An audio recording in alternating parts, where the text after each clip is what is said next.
Hey guys, welcome back to a new video. Today we are doing the West Brom career mode in FIFA 22. We are now on season 2. Season 1 was a brilliant season. We achieved our goal of getting promoted and won the league.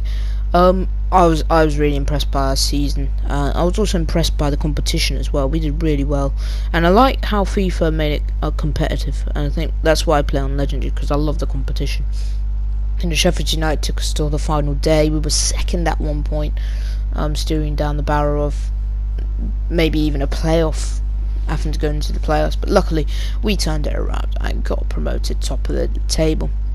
I had a successful season. By the way, I'd like to thank you guys for the support on season 1. It does obviously mean a lot, as at the time of recording we are now on 71 subscribers. Obviously, I said the goal potentially by December, if not January. I really want 100 subscribers by then. You know, FIFA 22 just come out 3 weeks ago now, 4 weeks ago, and it has helped my channel. So I thank you guys, for the new guys, for subscribing. It does mean a lot. As obviously jumping into the SOs, promoted to the Prem. Started off with a really good signing here. Cresswell on a free. Obviously we got 55 mil in the bank. First signing was a free deal, but I thought, what a signing this was. Townsend was great last year, but I felt we needed someone higher rated, proven in the Prem. Cresswell free transfer. That is just different levels, and I think what a signing. That is on a free too. I think we did really well there, getting him on a free as a Chalobah. Wanted to get Chalobah here. We paid £10 million release cost, probably overpaid. Obviously he was linked in real life, but I think he made the right decision with staying at Chelsea. Even though if he went to Brentford, I still think he would have been really good, and he would have probably been starting in that Brentford team. Him at Brentford would have been still good, but he was obviously linked with this in real life. Good decision to stay with Chelsea. He's looked, in the games he's played, he's looked great, and you know, he looks like a really good player, Chalobah, and I think he'll be a really good player in the future. Now 10 million, probably overpaid. I think his valuation's around 4.3, so, and with his contract running out as well, probably could have got him for around 4 million. Don't know why I paid 10 million, but it is what it is. It is done now, and he slots perfectly into our back line. You know, he can play as a midfielder, but I think I want him as a centre back for this team. Now you guys are probably confused on why on earth I am getting Sean bloody Longstaff. Look, I think the central midfield is so weak. Our central midfield, in depth wise, obviously Mauer and Gavi are a really good duo, and they're both really good players, but you know, we do not have any depth whatsoever in that position. So I thought we needed some depth. Sean Longstaff, you'll see, is a 74 rated player. He's good for the depth. Obviously in real life isn't as good as people expected. Definitely not. You know, when he was getting linked with 50 million moves to Man United, him and his brother. So yeah, but they'll still do a job. He'll still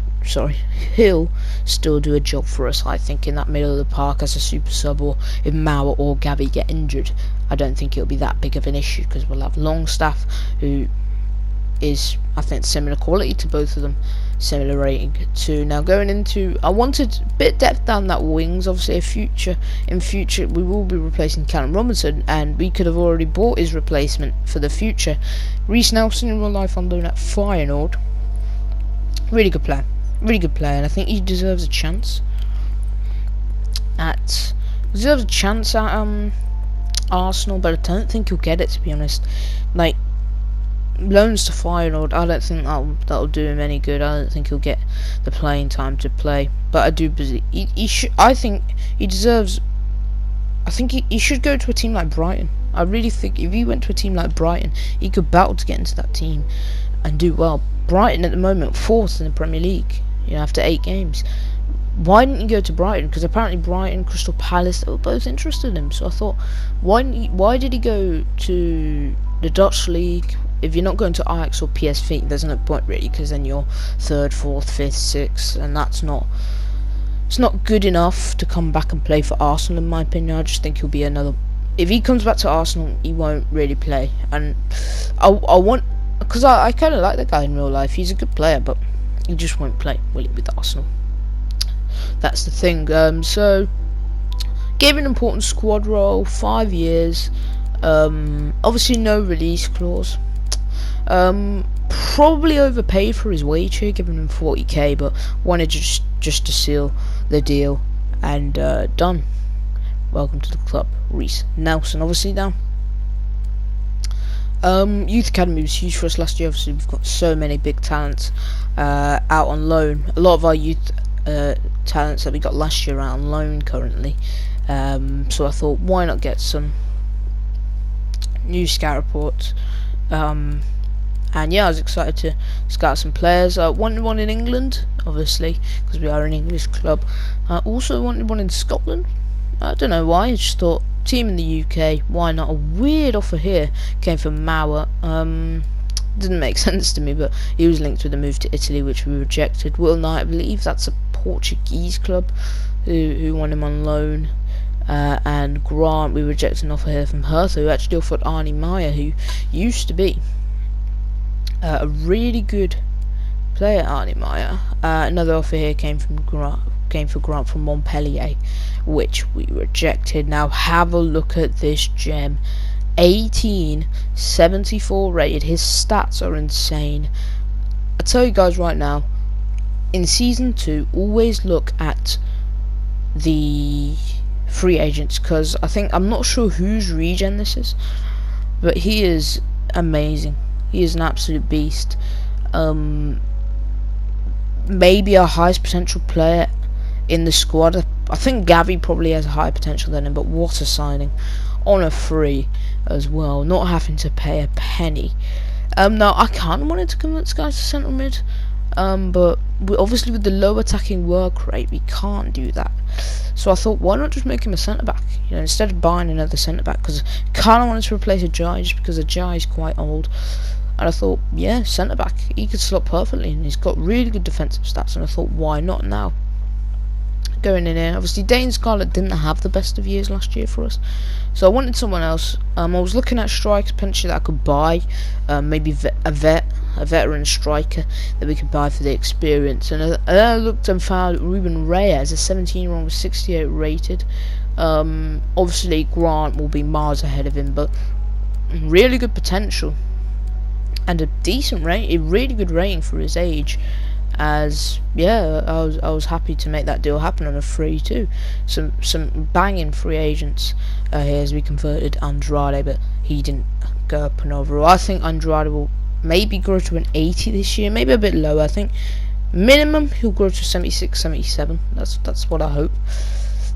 But I think we can go past that. I think we can get to an 80 or just behind an 80, maybe 79, 78. I think he'll grow great. He'll play most of the games this season at the back unless he's injured. Anyway, an interesting offer also coming in from Roma here. Jose Mourinho, been scouting Grady D and Ghana. Interesting offer there, by the way. If you guys just saw Man United's team, that is just insane. They have got an insane team this year in FIFA and my career mode. I mean, they've got Pogba on the bench.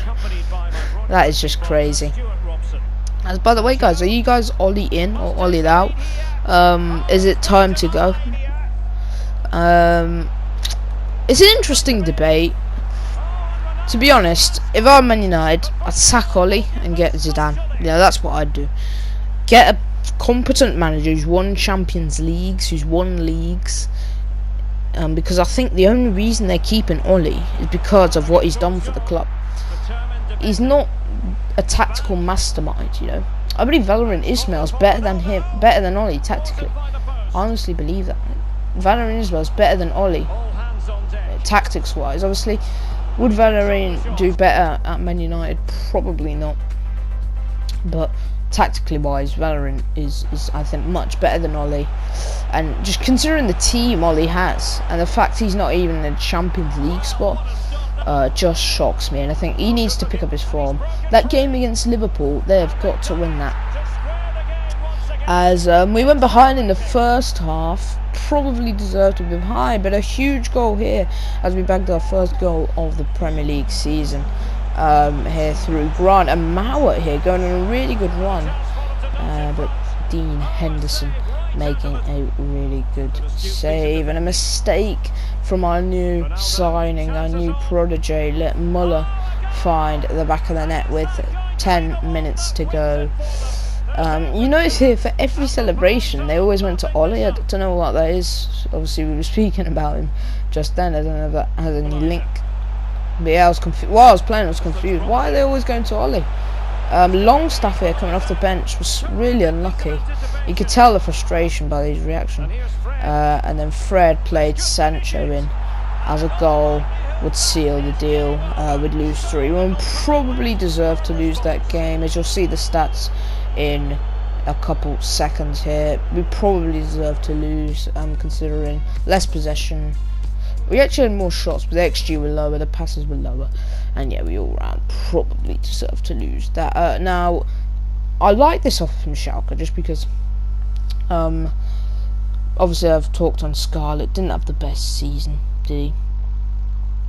And I thought, let's loan him out, let's get his overall up. I thought, yeah, it was a good deal. I'm not sure if Schalke are in the Bundesliga 2 or the Bundesliga in this series. I don't have a clue. I imagine they're in the second Bundesliga if they're going for Dane Scarlett. No respect to the guy, he's a huge talent in real life and in game, but he's 64 rated, you know, so I imagine they're in the Bundesliga too. Good save from Johnson here to start off, for Chelsea piling on the pressure early on. But honestly, if you were going to bet on this game, I think you'd have to bet on Callum Robinson goal. He just loves a goal against Chelsea. It's all he does. He only scores against Chelsea in the Premier League. It's crazy as, yeah, we did not deserve to be ahead. Looking at the stats, we were clinging on, and this didn't help. Dara O'Shea, that is my fault. That's completely my fault. Taking out Lukaku there, and we shouldn't have done that. I shouldn't have done that. I take full blame for that.